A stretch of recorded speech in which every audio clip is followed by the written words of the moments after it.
श्री राम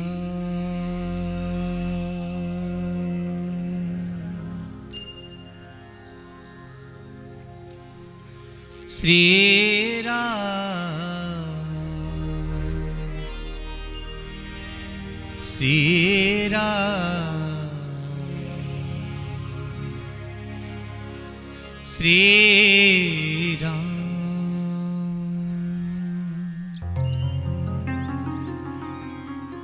देयं सदा परिभव नमवेष्टदोर्हम् तीर्थास्पदम्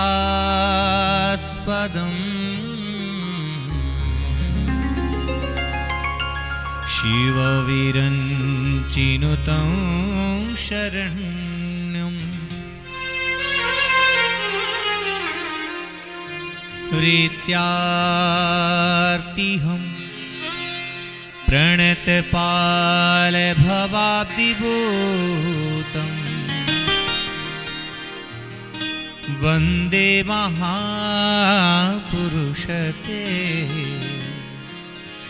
चरणारविन्दम्।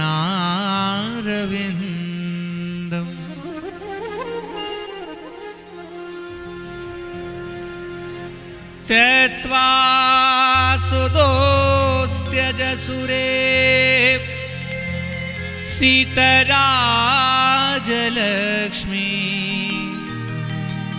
धरमेष्टयार्यव्रचसा यदगादरण्यं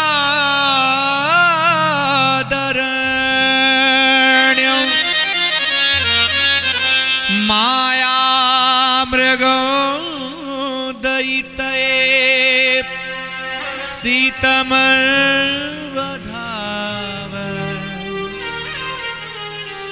वन्दे महापुरुषते चरणारविन्दम्।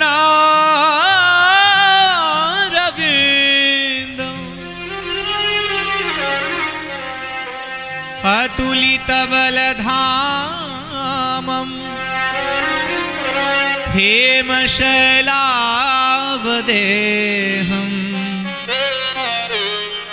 दनुजवन कृशाणम् ज्ञानिनामग्रगण्यम्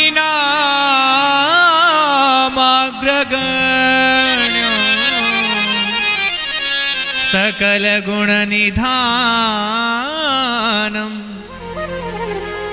वानराणामधीशम्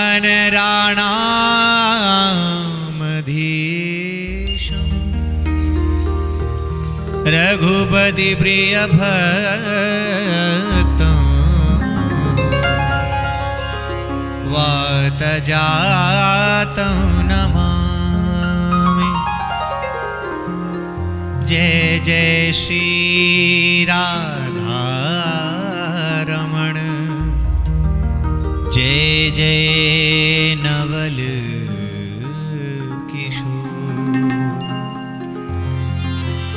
जय गोपीचित चोर प्रभु जय जय माखन चोर।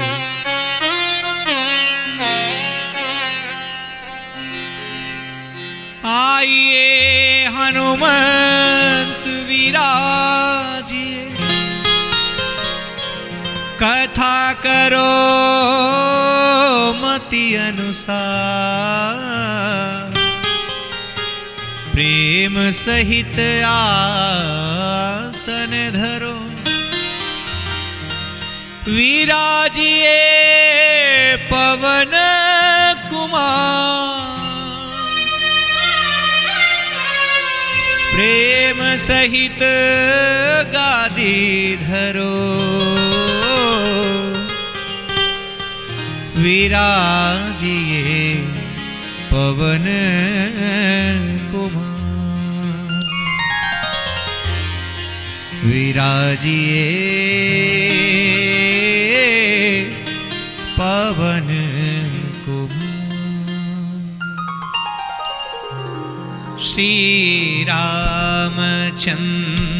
कृपाल भजो हरण भव भय दारुणो नवकंजन कंज मुख कंज पद कंजारुणो श्री रामचंद्र कृपाल भजो।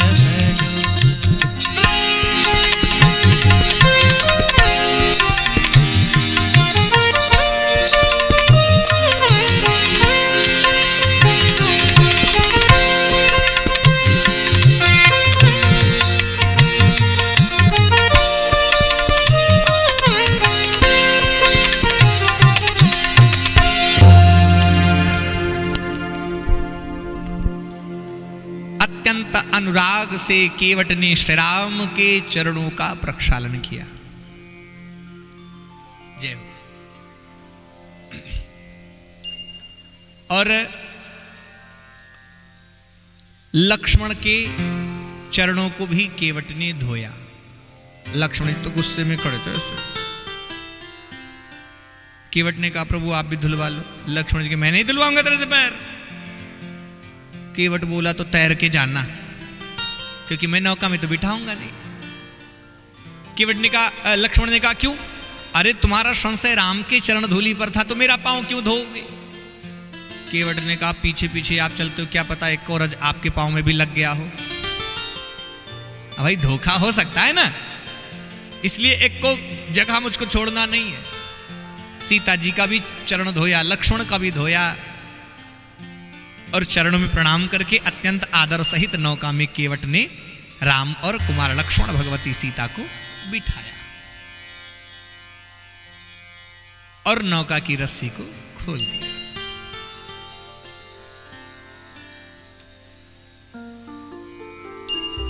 हो मैया मैया हो मैया, हो मैया मैया हो मैया, मैया मैया हो मैया, हो मैया मैया हो मैया। मेरी नैया में लक्ष्मण राम, हो मैया मैया हो मैया, हो मैया मैया हो मैया। मेरी नैया में लक्ष्मण राम, गंगा मैया धीरे बहो। मेरी नैया में लक्ष्मण राम, गंगा मैया धीरे बहो। मेरी नैया में लक्ष्मण राम, गंगा मैया धीरे बहो। मेरी नैया में लक्ष्मण राम, गंगा मैया धीरे बहो। हो मैया हो मैया, मैया हो मैया।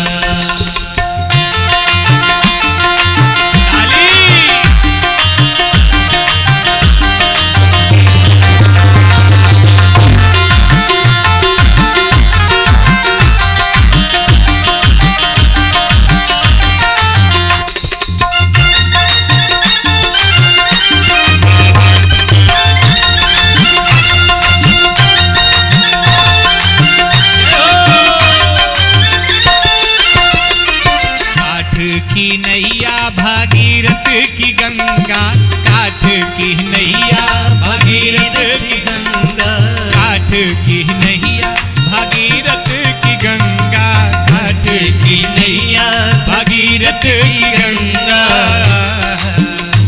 राजा दशरथ के, राजा दशरथ के, राजा दशरथ के लक्ष्मण राम, गंगा मैया धीरे मेरी नैया में लक्ष्मण राम, गंगा मैया धीरे बहो।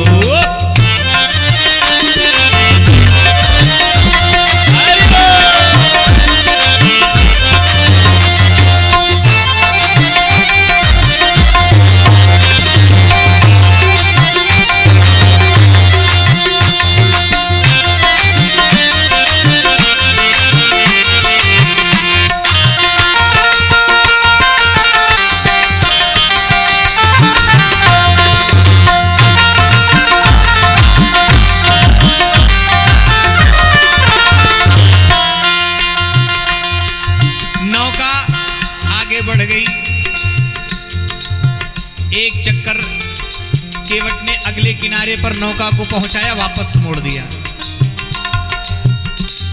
राम जी ने कहा भैया वापस क्यों जा रहे हो? केवट ने कहा थोड़ी देर नौका में बैठे रहो ना, ज्यादा उतराई थोड़ी मांग रहा हूं। भाई रिक्शा पर आप बैठो और रिक्शा वाले से बोलो सामने चौराहे पर जाना है, घुमा कर ले चलो, तो रिक्शा वाला बोलेगा ज्यादा पैसा लगेगा, बोलेगा कि नहीं बोलेगा? केवट ने कहा मैं कितना भी घुमाऊं लेकिन आपसे पैसा तो मांग नहीं रहा हूं, तो शांति से बैठे रहो ना।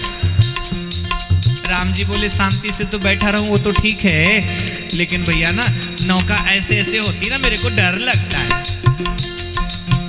केवट बोला मैं जानता हूं, आपको अपने भक्तों को तारना आता है, तैराना आता है, स्वयं आपको तैरना नहीं आता है। हाँ? आपको तो सिर्फ अपने भक्तों के प्रेम में डूबना आता है।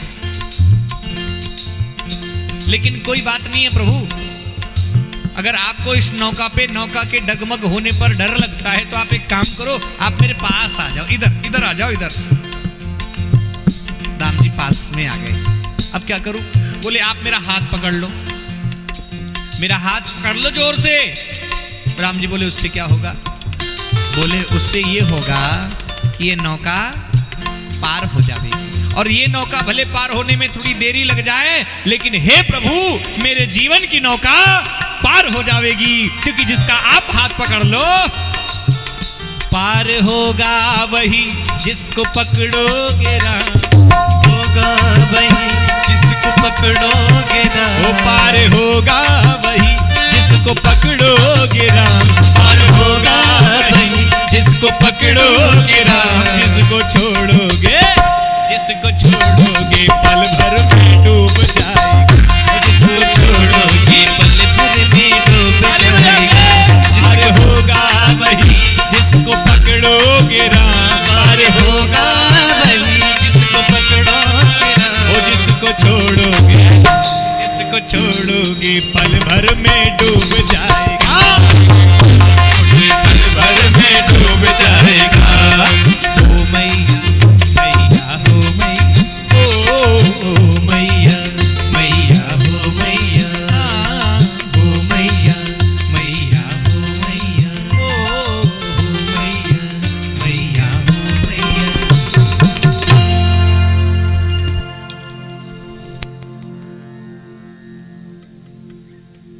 केवट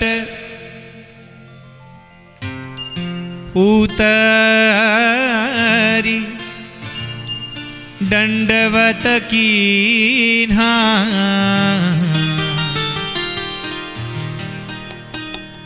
प्रभु ही सकुच यही नहीं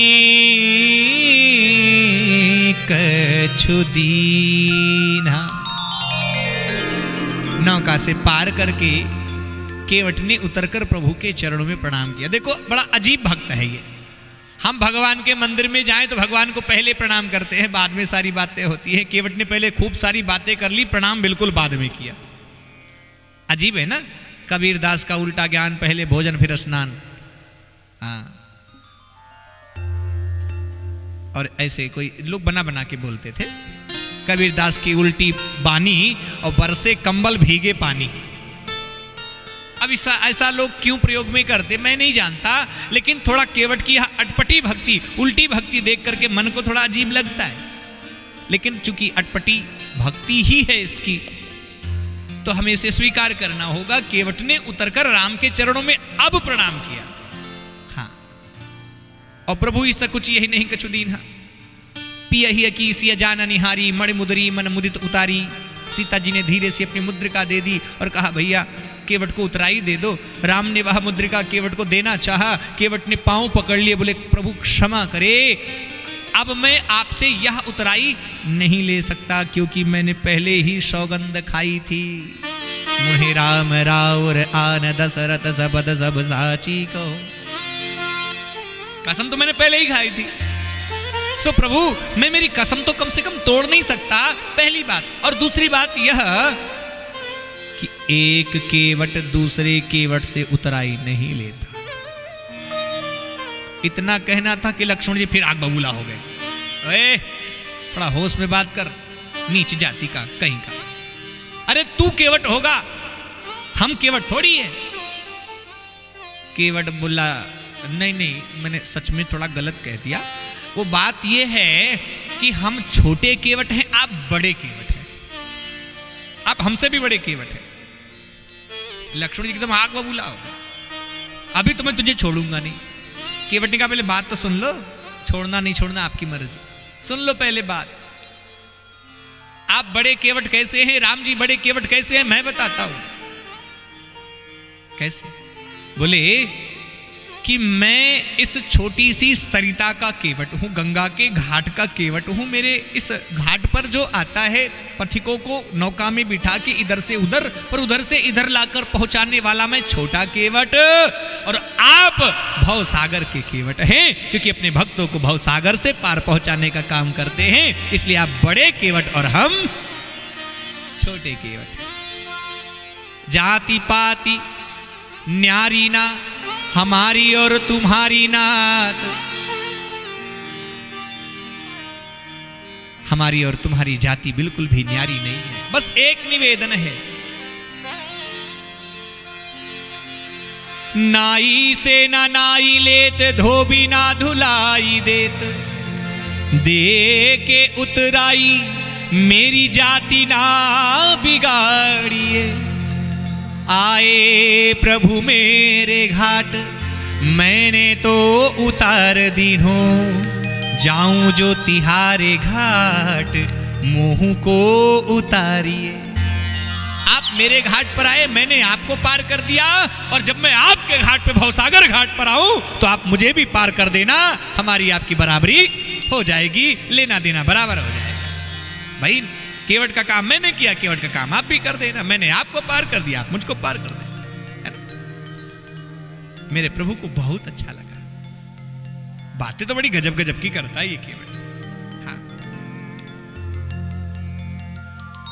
फिर भी प्रभु ने कहा कि केवट भाषा तो ठीक है, पर यह उतराई ले लो। केवट बोला कि प्रभु मुझे बहुत कुछ मिल गया, नाथ आज मैं काह न पावा, मिटे दोष दुख दारिधि दावा।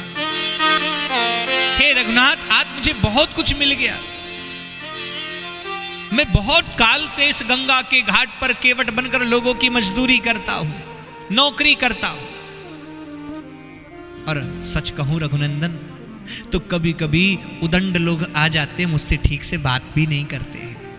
हाँ, ठीक से मुझे नहीं पुकारते हैं, क्योंकि मैं नीच जाति का हूं ना, इसलिए लोग मुझसे कभी कभी अभद्रतापूर्ण व्यवहार भी करते हैं रघुनंदन। लेकिन आज आपका मेरे घाट पर आना और इतनी मधुर वाणी में मुझसे बातें करना, हे प्रभु मेरे लिए यह पर्याप्त उतराई है। और इसके अलावा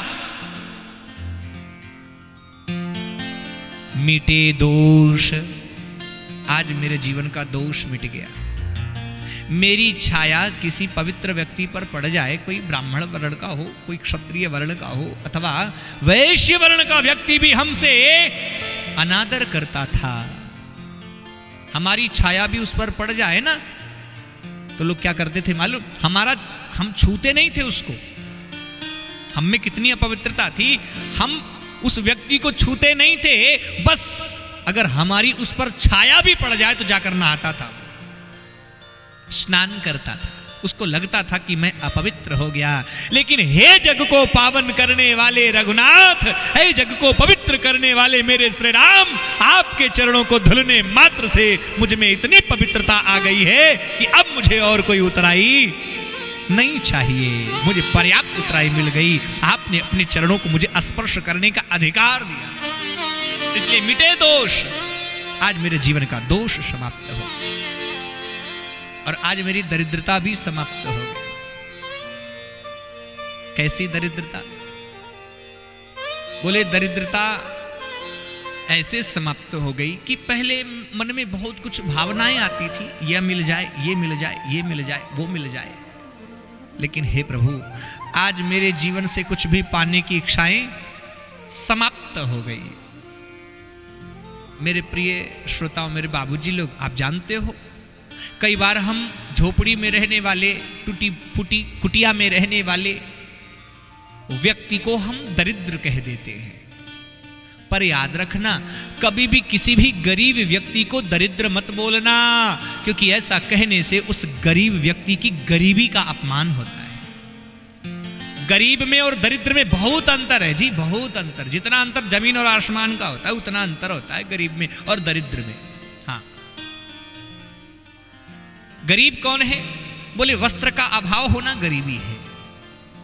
जाड़े के समय में बिस्तर बहुत मजबूत नहीं है, बहुत मखमली वाला नहीं है, टाट पट्टा भी ओढ़कर कभी कभी रात्रि बिताना पड़ जावे, ऐसे अभावग्रस्त जीवन को गरीब कहा जा सकता है। रहने के लिए बढ़िया मकान नहीं है, झोपड़ी ही है, बरसात के समय में सारा पानी घर के भीतर ही गिर जाता है, वो क्या है? बोले गरीब है। लेकिन गरीब में और अमीर में क्या अंतर है? गरीब में और दरिद्र में क्या अंतर है? बोले गरीब तो गरीब होता है, लेकिन दरिद्र किसी भी परिस्थिति का व्यक्ति हो सकता है। और ज्यादातर अमीरों में दरिद्र ज्यादा मिल जाते हैं। हाँ, ज्यादा ऊंची हवेली में रहने वाला, ज्यादा रुपया पैसा वाला दरिद्र ज्यादा मिल जाता है। हाँ, गरीब तो गरीब है ही। दरिद्र कौन है? बोले रुपया बैंक में कितना है मालूम नहीं, लेकिन कुर्ते का जेब फटा ही मिलता है, पैर का जूता फटा ही दिखेगा। हाँ, आरती की थाली आती दिख जाए तो ऐसा लगेगा तलवार आ रही है क्या, अभी रुपया डालना पड़ेगा। वो कौन है? बोले वही तो दरिद्र है। कोई द्वार पर संत आ जावे तो संत को देखकर कपाट बंद कर लेना, अभी इससे बात करूंगा तो कुछ देना पड़ेगा। द्वार पर कोई याचक आ जाए तो कई लोग ऐसे भी होते हैं कि घर से ही, अंदर से ही बोल देंगे पप्पू की मम्मी को, बोल दो मालिक घर पे नहीं है। ए बाबा जाओ आगे, घर का मालिक घर में नहीं है। वो कौन है? कौन है वो? दरिद्र है। हाँ,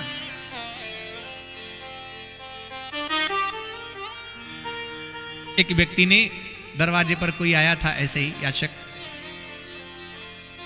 तो उसने अपने बच्चे से कहा बेटा जाके बोल दो कि घर में पापा नहीं है। बच्चा तो बच्चा का व्यवहार, बच्चे की मति बिल्कुल पवित्र होती है, उसको छल कपट नहीं आता। उसने बाहर जाके क्या बोला मालूम? उसने बाहर खड़े व्यक्ति को जाकर कहा बाबा मेरे पापा बोले हैं कि जाओ कह दो पापा घर में नहीं है।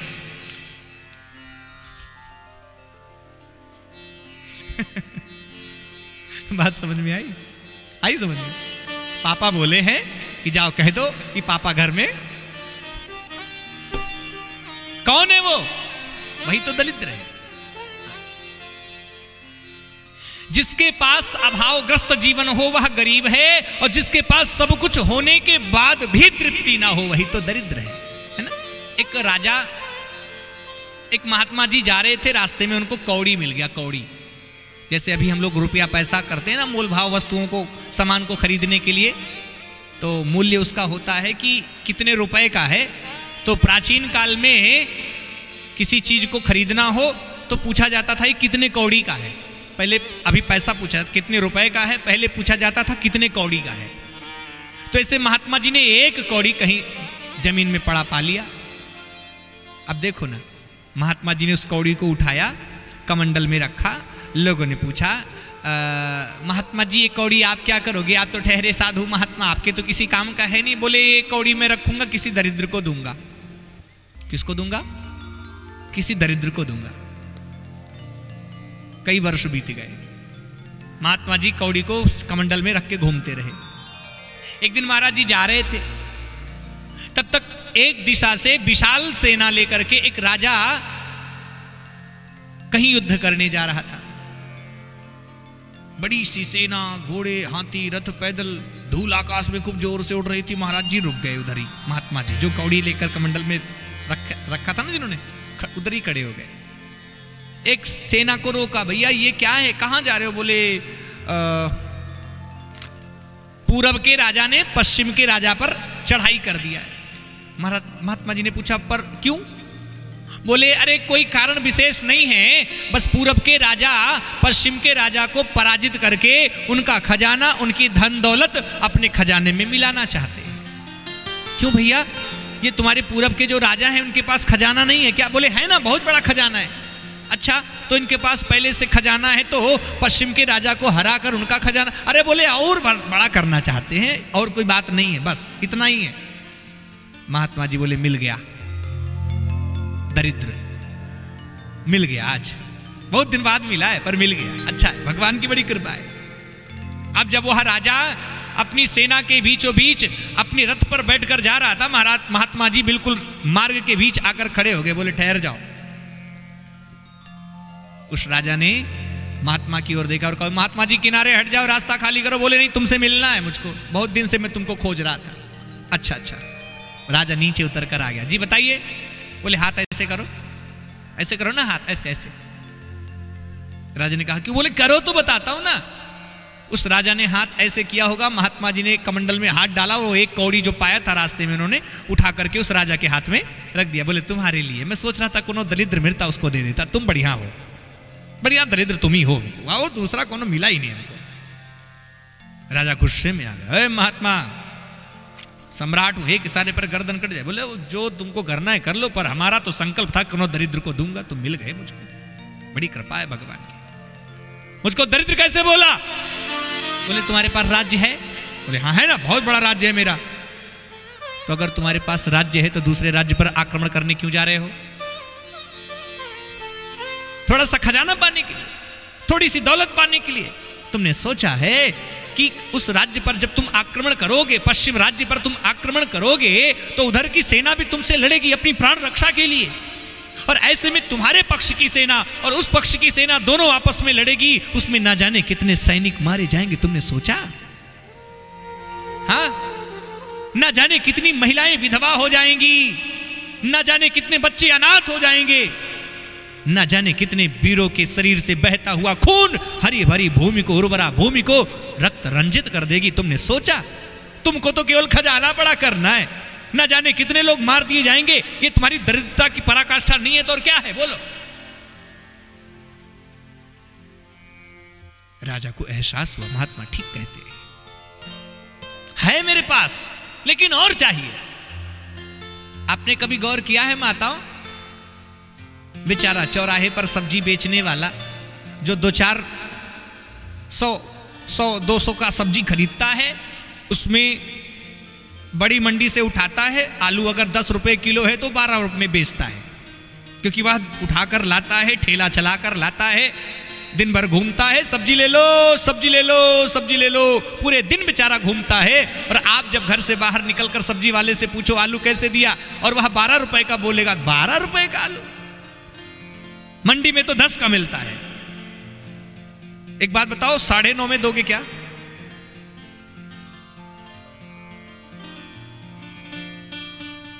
यहां की माताएं ऐसा थोड़ी करती हैं, यहां की माताओं की बात मैं करता ही नहीं, मैंने पहले ही बता दिया। लेकिन उसको उसका पारिश्रमिक मिलना चाहिए या नहीं? ईमानदारी से बताओ माताओं, बताओ। वह जो दिन भर घूमेगा, अपने घुटने पिरवाएगा, ठेले को धक्का लगाएगा, और आपके दरवाजे पर, आपके चौखट पर आकर आपके घर में रसोई में बनने वाली सब्जी को आपके घर में आपके हाथ में देकर जाएगा, तो क्या उसको 2 रुपया नहीं मिलना चाहिए? ईमानदारी से बताओ। लेकिन हम तो उसको भी अपने हिस्से में डालना चाहते हैं, वो अभी हमको मिल जाए। और याद रखना माताओं, थोड़ा कड़वा है, कड़वा है पर सच्चा है, स्वीकार करना पड़ेगा इसको आपको। हाँ, अभी तो ई रिक्शा चल गया है, कान घुमाओ गाड़ी भग जाती, पहले बेचारे पैंडल मार के रिक्शा चलाते थे। मैंने देखा है कई लोगों को, कितना मोटा मोटा हड्डी हट्टा कट्टा बैठ गया रिक्शा पे, कुंटल भर का आदमी, और रिक्शा वाले से पूरे नगर में घुमवाया, पहले पैसा भी नहीं तय किया, और बाद में रिक्शा वाले ने कहा बाबूजी 50 रुपया हुआ। 50 रुपया? 50 रुपया नहीं दूंगा, 20 पकड़, लेना हो तो लेने, जा निकल। वो बेचारा रिक्शे वाला लाचार मजबूर होकर अब लड़ भी नहीं सकता, क्योंकि जो बैठा है वो जाहिर सी बात है ज्यादा पैसे वाला होगा, और ये बेचारा मजबूर है, लाचार है, तभी तो रिक्शा चला रहा है, और उसका भी पारिश्रमिक हम देना नहीं चाहते। याद रखना, वही दरिद्र है, वही दरिद्र है जो दूसरों के हिस्से का अपने हिस्से में मिलाने का प्रत्येक क्षण प्रयत्न रखे, वही दरिद्र है। और आज केवट कहता है, हे रघुनंदन, मैं भी था, आपसे जब मैं नहीं मिला था तो मैं भी दरिद्र था, बहुत कुछ पाने की इच्छा, मेरे गरीब तो मैं था ही लेकिन दरिद्र भी था। आज आपके चरणों को धुलने के बाद हे रघुनंदन, मैं भले ही अमीर नहीं बन पाया लेकिन मुझे प्रसन्नता है कि आज मेरी दरिद्रता समाप्त हो गई और मैं इतना पाकर प्रसन्न हूं रघुनाथ, मुझे इससे ज्यादा उतराई के तौर पर और कुछ नहीं चाहिए। बोलो सियावर रामचंद्र की जय हो। मेरे रघुनाथ ने आज केवट को अपनी अविरल भक्ति प्रदान करी। हाँ, केवट ने कहा, सुनिए, जा रहे हैं? राम जी कहे, हाँ जा रहे हैं। लक्ष्मण जी, हाँ बोले, हम भी जा रहे हैं। तो माता जी भी जा रही है। एक काम करोगे लक्ष्मण जी, हमको उतराई चाहिए। लक्ष्मण जी बोले, तो ले लेते, पहले राम जी तो दे ही रहे थे। बोले नहीं, अभी नहीं चाहिए। कब चाहिए? बोले फिरती बार मोहि जो देवा, सोई प्रसाद में सिर धरी लेवा। लौटते समय जो दे दोगे ले लूंगा। लक्ष्मण जी धीरे से राम जी के कान में बोल पड़े, बोले प्रभु बहुत होशियार है ये, अभी तो जाते समय परेशान किया ही, लौटते समय और परेशान करना चाहता है। देखो ना, पहले से ही बहाना बना देता है कि लौटते समय देना है।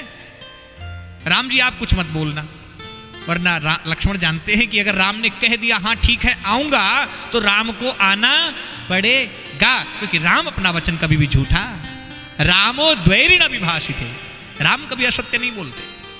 केवट ने तो कहा, लेकिन राम जी कुछ नहीं बोले।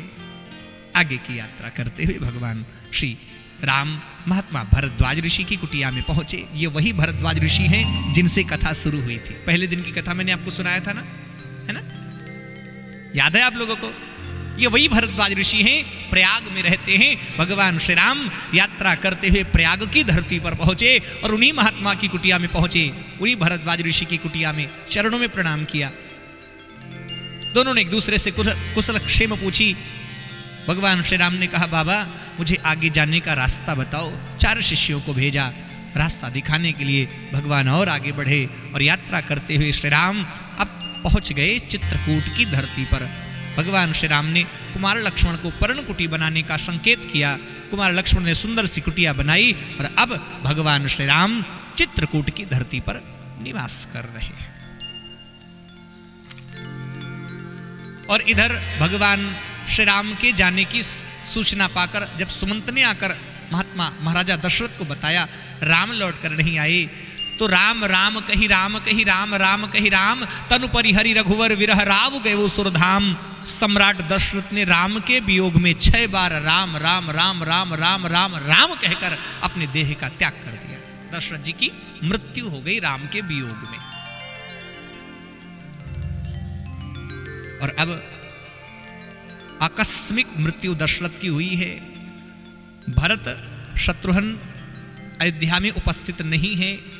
राम लक्ष्मण जंगल जा चुके हैं और इस अयोध्या राज्य के जो वर्तमान राजा थे उनका निधन हो चुका है। ऐसे में पूरी अयोध्या सूनी हो गई। राज्य परिवार का एक भी पुरुष वर्तमान समय में अयोध्या में उपस्थित नहीं है। लेकिन महात्मा वशिष्ठ पूज्य गुरुदेव भगवान ने त्वरित निर्णय लिया। मंत्रीवर सुमंत को संकेत किया, बोले शीघ्रगामी रथ कैकेय देश भेजो, वहां से भरत और शत्रुघ्न को बुलाओ ताकि दशरथ के मृत्यु के पश्चात उनकी मृतक शव को अंतिम क्रिया से पूर्ण किया जाए। राम तो लौट कर नहीं आएंगे, वशिष्ठ जानते हैं, लेकिन भरत और शत्रुघ्न अयोध्या उपस्थित हो सकते हैं। ऐसे में भरत और शत्रुघ्न को आमंत्रित करने के लिए, उन्हें बुलाने के लिए शीघ्रगामी रथ भेजा गया। बड़ा ही सुंदर प्रसंग है भरत का, प्रसंग पर समयाभाव है। मैं आप लोगों से एक निवेदन जरूर करना चाहूंगा कि कल इस कथा का विश्राम दिवस है। आज कथा का 8वां दिवस है, कल 9वां दिन है। कल कथा का विश्राम होगा, यज्ञ की पूर्णाहुति होगी और जितनी व्यवस्थाएं हैं यज्ञ की, वह सारी व्यवस्थाएं कल ही संपन्न हो जाएंगी। आपके द्वारा उपस्थित होकर के इस यज्ञ में शामिल होना, आप लोगों के द्वारा इस यज्ञ में सहयोग करना, यह सब कुछ सराहनीय है। लेकिन मैं एक निवेदन और करना चाहूँगा कि आपको तनिक और खुलकर सहयोग करना चाहिए। पहला निवेदन मेरा उन लोगों से है जिन लोगों ने इस यज्ञ में पूर्ण तन्मयता से, अपने प्रसन्न मति से, अपने द्वारा अर्जित किए हुए धन को सहयोग के लिए यहाँ पर प्रस्तुत किया है और घोषणाएं यहाँ पर हो चुकी हैं। कुछ लोगों की राशि यज्ञ व्यवस्था तक पहुंच चुकी है, लेकिन अभी कुछ लोगों की राशि नहीं आ पाई है। तो जिनकी राशि अभी तक नहीं आई है, मैं निवेदन करूंगा कि आप अपनी अपनी राशि को शीघ्र ही यहाँ पर प्रेषित करें। और इसके साथ साथ जैसा कि हमारे आचार्य जी ने आज कहा था, प्रथम में ही कहा था कि हम लोग भगेड़ा नहीं हैं, भागकर जाने वालों में से नहीं हैं। अंतिम दिन यानी कल के दिवस में, यानी कल यज्ञ की पूर्णाहुति के पश्चात अथवा परसों के दिन भंडारे के समय में किसने कितना रुपया सहयोग दिया है, टोटल कितना हुआ, आरती की थाली के द्वारा, आपके द्वारा यहाँ पर या कहीं से भी, या भंडारे के निमित्त जितना भी आप लोगों ने दिया है, वह सब काउंट करके आपको एक एक रुपए का हिसाब दे दिया जाएगा। यह ईमानदारी है और इसी ईमानदारी के साथ में धर्म की गाड़ी को आगे बढ़ाया जाए तो अच्छा है। क्योंकि हम जब यहाँ पर आए तो एक और कोई सूचना हमको मिली थी, कोई महात्मा जी आए थे, मंदिर बनवाने के नाम पे पैसा इकट्ठा किया और लेकर निकल गए, है ना। ये कलंक था। पहले ऐसी कोई घटना यहाँ पर पहले हुई होगी, मैं ज्यादा इसके विषय में नहीं जानता, लेकिन उस कलंक को मिटाना भी जरूरी है। क्योंकि बात केवल एक महात्मा की नहीं है, बात सभी महात्मा की है। जब बात किसी महात्मा के द्वारा किसी घटना को अंजाम दिया जाता है तो फिर उंगली किसी एक व्यक्ति के ऊपर नहीं, फिर पूरे महात्मा समाज पर उंगली उठ जाती है।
पूर्णाहुति के समय में उपस्थित रहना, दिन में 2 बजे से जो कथा प्रारंभ होती है कथा में उपस्थित रहना, और इसी समय में,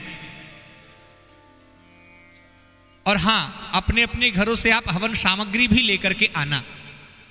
अगर आप आर्टिफिशियल जो दुकान पे मिलता है वह भी आप ला सकते हैं, और अगर आप हो सके तो अपने घर पे भी हवन सामग्री तैयार करके यहाँ पर अपने साथ ला सकते हैं। तिल, जौ, चावल, तिल का आधा जौ, तिल का आधा चावल, चावल का आधा जौ, मीठा मात्रानुसार, घी जितना मन करे उतना उड़ेल दो।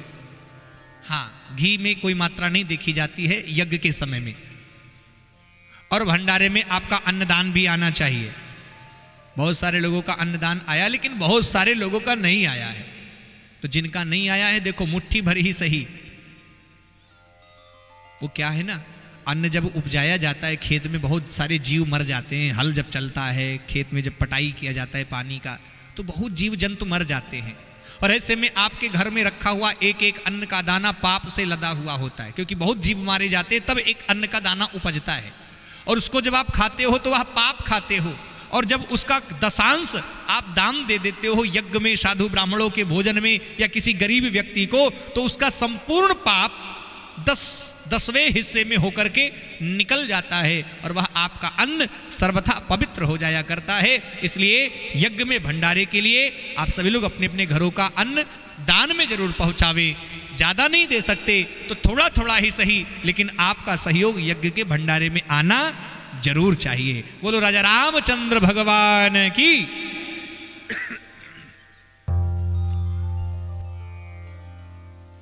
श्री राम। बोलिए बाबा बैजूनाथ भगवान की। हम सभी के बीच में मुख्य श्रोता एवं अतिथि के रूप में मैं निवेदन करूं, श्रीमान कमलेश दुबे जी, ग्राम प्रधान हरपुर, आपसे आग्रह है कि आप मंच पर आकर श्री रामचरितमानस भगवान को प्रणाम कर एवं पूज्य श्री महाराज जी को मल्यार्पण कर आशीर्वाद प्राप्त करें। श्रीमान कौशल दुबे जी, श्रीमान राम सजीवन दुबे जी, कोटेदार साहब आपके साथ भी हैं, नागेंद्र तिवारी जी, अवनीश दुबे जी, आप सभी लोग मंच पर आकर मंच पर विराजमान श्री रामचरितमानस भगवान को प्रणाम कर प्रिंस भैया सभी को लेके आ जाइए, राय साहब जी। और इसी कड़ी में मैं निवेदन करूं,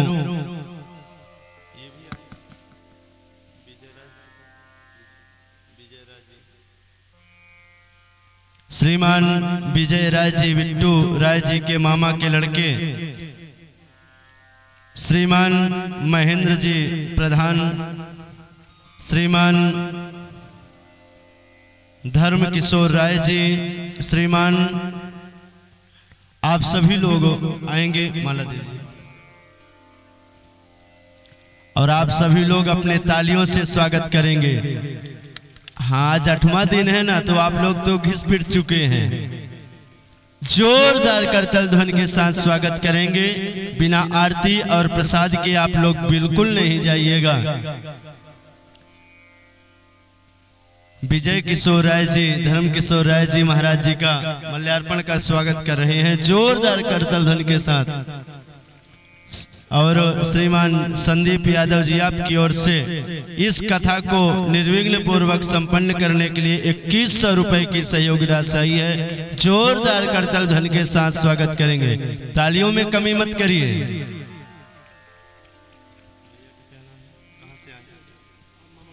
अच्छा, आप गोरखपुर से आए हैं, बिट्टू भैया जी के मामा के लड़के हैं, और कथा की ललक को लेकर गोरखपुर से यहाँ पहुंच गए। तो मैं निवेदन करूँ, आप महाराज जी को मल्यार्पण कर आशीर्वाद प्राप्त करें, और आप सभी लोग जोरदार करतल ध्वनि के साथ स्वागत करेंगे। श्री धर्म किशोर जी, बड़ा सुंदर सौभाग्य है, वास्तव में ऐसा सौभाग्य एक जन्म के श्रीमान कमलेश दुबे, ग्राम प्रधान हरपुर, आपकी ओर से इस कथा को निर्विघ्न पूर्वक संपन्न करने हेतु 2100 रुपए की सहयोग राशि प्रदान की गई है। जोरदार करताल ध्वनि के साथ स्वागत करेंगे। आप लोग ऐसे ताली बजाते जैसे मूंगफली फोड़ के खा रहे हो। श्रीमान जोर से बजाओ ना। विजय किशोर राय जी आपकी ओर से 2100 रुपए भगवान के चरणों में समर्पित हुए हैं, जिससे ये कथा निर्विघ्न पूर्वक संपन्न हो सके। जोरदार करताल ध्वनि के साथ आप सभी लोग स्वागत वंदन अभिनंदन करें। और मैं एक निवेदन कर दूं, आज ये कथा का अष्टम दिवस है, बोले तो 8वां दिन। कल इस कथा का कौन सा दिन होगा? अरे थोड़ा जोर से बोलिए, भंडारा बढ़िया है। अरे तेरा तुझको अर्पण क्या लागे मेरा, आपका दिया हुआ है और आपको मिलेगा। इतना बाबूजी लोग राय साहब जी सुबह से शाम तक मुझे लगता है कितना परिश्रम और कभी नहीं किए होंगे। क्यों रविंद्र भैया, है कि नहीं? तो ये भंडारा दिव्य होगा। तो मैं निवेदन कर रहा था, ये कथा कल 9वां दिवस है और अभी तक आपने जो देना है आपको, वो आप यज्ञ को निर्विघ्न पूर्वक संपन्न करने के लिए आप लोग दे रहे थे, ठीक है। लेकिन कल व्यास जी की जब विदाई होगी और आप जो मंच पर चढ़ाओगे ना, वो मेरा नहीं होगा। अभी तक तो हम इससे ले लेते थे, लेकिन कल आप जो भी दोगे वो महाराज जी को दोगे। और महाराज जी जब अयोध्या जाएंगे, अयोध्या से जब अभी बेगूसराय में महाराज जी की कथा है विवाह पंचमी पर, तो जब वहां जाएंगे ना तो महाराज जी कहेंगे कि वहां लोग के भक्त बहुत अच्छे थे। तो मैं निवेदन करूं, जो भी आप लोगों को समर्पित करना है, कहा जाता है कि पत्रम पुष्पम फलम तोयम योमी भक्ता प्रयच्छति। अगर कुछ नहीं है ना, तो ये तो हम सामान्यतः थोड़ी कथा जब सत्यनारायण की सुनते हैं तो कितना खर्चा आता है आप लोग अनुमान लगा सकते हैं। सभी लोग सुनते होंगे ना। अरे हर दिन नहीं सुनते होंगे, 2-4 महीना में सुनते होंगे। एक पंडित जी को बुलाते होंगे, 4-6 हजार रुपए खर्चा होता है ना। ये तो 9 दिन का ये विशाल श्री राम महायज्ञ और श्री राम कथा थी, तो इसमें आप सभी तो समझ सकते हैं कितना खर्चा आता होगा। और मुझे आशा ही नहीं बल्कि पूरा विश्वास है कि आप सभी लोग थोड़ा थोड़ा अगर कदम बढ़ा दोगे, अपने हाथ की मुट्ठी खोल दोगे ना, तो ऐसे आयोजन तो आपके सिकरीगंज बाबा बैजूनाथ में 365 दिन होते रहे, है कि नहीं? आप लोग वो सामर्थ्य है। और कहा भी गया है कि भगवान से सदैव यही चीज मांगिएगा कि साईं इतना दीजिए जामे कुटुंब समायो, मैं भी भूखा ना रहूं साधु न भूखा जाए। और वैसे भी कहा जाता है, तुलसी पंछी के पिए घटे न सरिता नीर, दान दिए धन ना घटे जो सहाय रघुवीर। तो आप जो भी कल महाराज जी को दोगे वो महाराज जी के लिए होगा, क्योंकि महाराज जी ने सुनाया है और आपने सुना है। और आपका ये धर्म बनता है कि आपकी जैसी सामर्थ्य है उस प्रकार से महाराज जी की विदाई आप लोग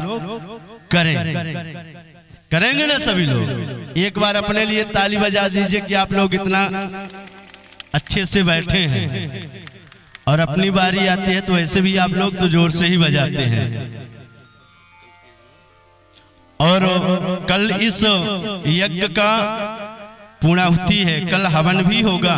तो जो माताएं बहनें, और मैं तो निवेदन करूं कि जहां तक भी इस पंडाल में ही नहीं बल्कि जहां तक भी ये माइक की आवाज जा रही है, वहां तक के सभी भक्तों से आग्रह है कि आप ज्यादा न कर पाइए, लेकिन 5-5 आहुति आप सभी लोग इस श्री राम महायज्ञ में अवश्य करिए, क्योंकि ये यज्ञ आप सभी के कल्याण के लिए होता है। क्योंकि गंगा, यमुना, सरयू नदी किसी एक की या कोई व्यक्ति विशेष नहीं होती हैं। इसलिए आप सभी लोग अपने साथ हवन की सामग्री जो ला सकते हैं वो लोग लाएंगे, और जो नहीं ला सकते हैं वो भी आएंगे, उनसे भी हवन कराया जाएगा।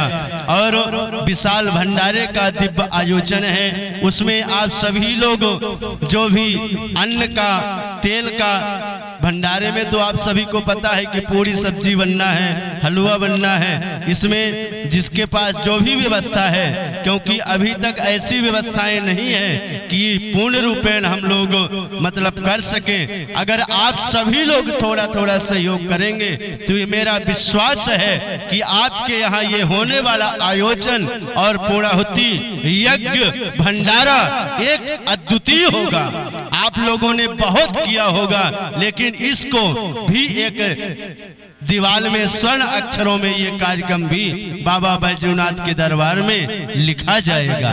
इसलिए आप सभी लोग सुंदर तन मन धन का सहयोग कर इस कार्यक्रम को निर्विघ्न पूर्वक संपन्न कराने की कृपा करें। जिनको भी सहयोग करना है आप लोग धूने के पास जाकर के और अपना नाम अंकित करा सकते हैं, जिसकी घोषणा कल आपके यहाँ से जितना मिला है 0 से लेकर के और 100 तक सब कुछ घोषणा कल होगी। आप सभी लोग समय से आएंगे, व्यास जी के विदाई के लिए साथ समय आएंगे, पूरी तैयारी के साथ आएंगे।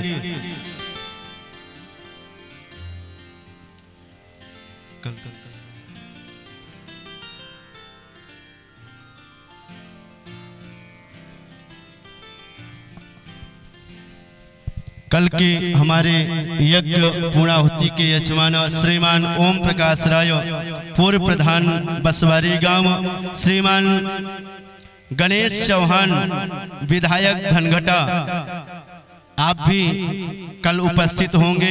एक बार श्रीमान फतेह बहादुर सिंह जी, जोखई सिंह जी, श्रीमान अशोक अग्रहरी, शकुंतला अग्रहरी जी, श्रीमान पन्नेलाल चौहान, धर्मपत्नी आशा देवी जी चौहान, श्रीमान श्री बाबा त्रिलोकपुर, श्रीमान बबलू उपाध्याय पूर्व प्रधान। कल के यजमानों के लिए जोरदार करतल ध्वनि के साथ उनका उत्साहवर्धन करिए। और आज के हमारे सौभाग्यशाली यजमान जिन्होंने प्रातःकालीन सत्र में भगवान का यजन पूजन किया, मैं निवेदन करूं श्रीमान हरिशंकर राय प्रधान जी, श्रीमान राजकुमार राय प्रिंस भैया जी, श्रीमान जगदम्बा प्रताप सिंह जी पप्पू जी, श्रीमान राजेंद्र कसौधन जी पूर्व प्रधान सिकरीगंज, श्रीमान संतोष दुबे प्रधानाचार्य सलोनी दुबे जी, त्रिपुरारी राय शिल्पी राय जी, संतोष वर्मा माला देवी वर्मा जी, सत्य प्रकाश यादव निर्मला यादव जी, धर्मेंद्र यादव जी, श्रवण यादव प्रधान मुंडेरा सुकुल, बेणी माधव दुबे मंजू दुबे जी, ओम प्रकाश राय प्रधान जी और सुरेंद्र राय जी, रविंद्र राय जी, आप सभी लोग मंच पे आ जाइए और आइए हम सभी लोग मिलकर।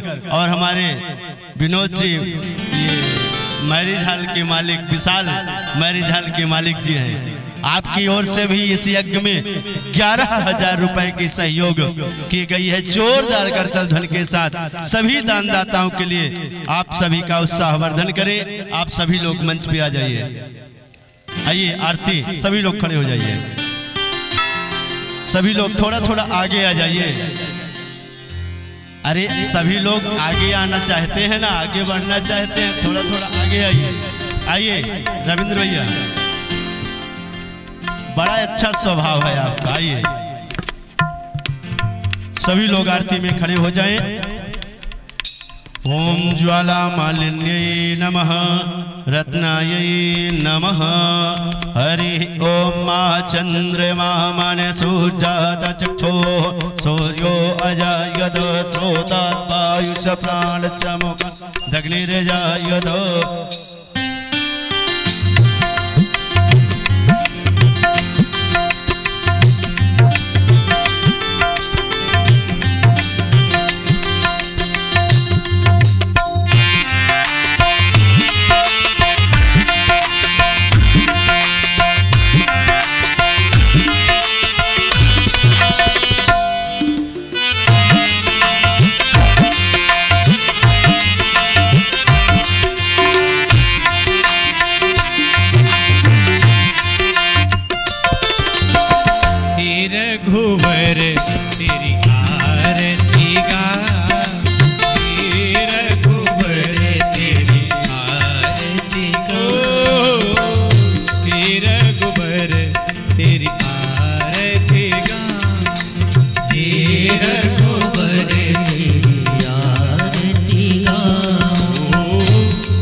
से निकली है गंगा प्यारी, चरणों से निकली है गंगा प्यारी। जिसने सारी दुनिया तारी, जिसने सारी दुनिया तारी। उन्हें चरणों में मैं शीश झुकाऊं, उन्हें चरणों में शीश झुकाऊं। तेरा गुबर तेरी आरती गाऊं, तेरा गुबर तेरी आरती गाऊं।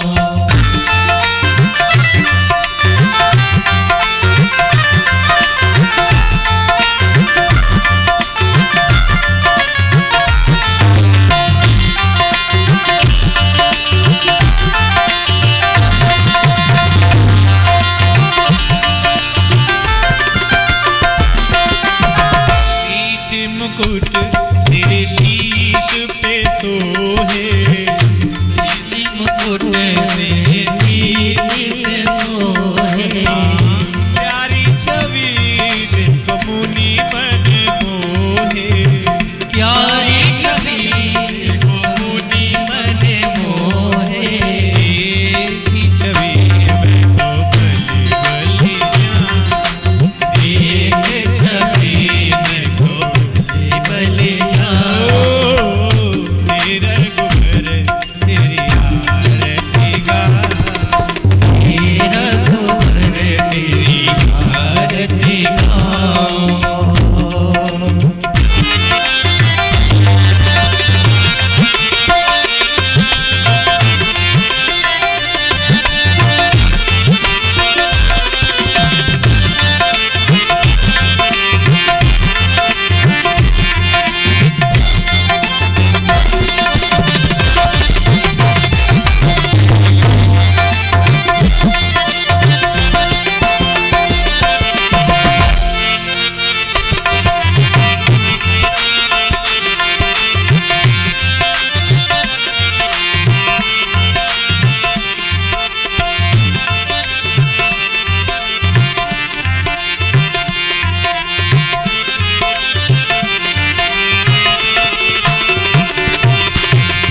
दास अनाथ के नाथ आप हो, दास अनाथ के नाथ आप हो।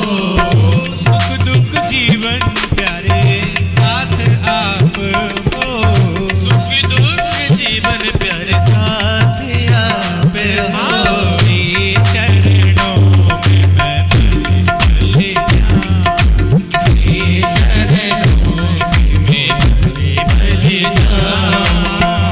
तेरा गुबर तेरी आरती गाऊं, तेरा गुबर तेरी आरती गाऊं। पूरा गौरम करुणावतारम संसार सारम जगेन्द्रहारम, सदा वसन्तं हृदयारविन्दे भवं भवानी सहितं।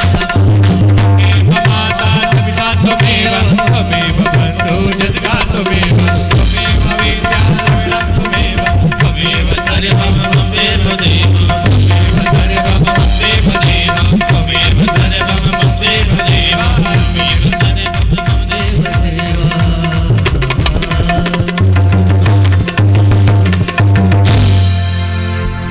आर्थिक्यम शीतलीकरणम आत्माभिवंदनम देवात्माभिवंदनम देवता आरती ग्रहणम हस्ते यक्षत पुष्पाणि गृहीत्वा मंत्र पुष्पांजलि। हरि ओम। माँ दोनों हाथों को जोड़ करके सभी लोग बाबा बैजूनाथ भगवान अयोध्यानाथ भगवान माँ क्वानू मैया से निवेदन करिएगा कि हे प्रभु हे माँ, जाने अनजाने में मुझसे अगर कोई भूल हुई होगी तो आप मुझसे क्षमा करिएगा। हरि ओम। माँ जगनेन जगमय जन्ते देवास्तानि धर्माणि प्रथमा न्यासन्नाते हनाकं महिमानः सचन्द्र यत्र पूर्वे साध्याः सन्ति देवाः। हरि ओम तत्पुरुषाय विद्महे महादेवाय धीमहि तन्नो रुद्रः प्रचोदयात्। हरिः ओम महालक्ष्मी च विद्महे विष्णुपत्न्यै च धीमहि तन्नो लक्ष्मी प्रचोदयात्। सेवन्ते कामकुलचम्पकपाटलाब्जै पुण्यागजात करवीर रसाल पुष्प बिल्वा प्रबाल तुलसी दल मंजरी त्वं पूजयामि जगदीश्वर मे प्रसीदो। नाना सुगंध पुष्पाणि यथा कालोद्भवानि च पुष्पाञ्जलिर्मय दत्त गृहाण परमेश्वरः। श्री अयोध्यानाथाय नमः, कनक विहरणे नमः, बैजोनाथाय नमः। मंत्र पुष्पांजलि समर्पयामि। बोलिए ध्यानाथ भगवान की, श्री कनक बिहारी सरकार की, बाबा बैजूनाथ भगवान की, धर्म की। आप लोग ऐसा बोल रहे हो ना, हालांकि कितना बोलो, 2 बजे से 6 बजे तक जय ही बोलना है, ताली ही बजाना है, लेकिन थोड़ी थोड़ी ताकत लगाई। अब जाएंगे तो गर्मा गर्म रोटी तो पाना है ना।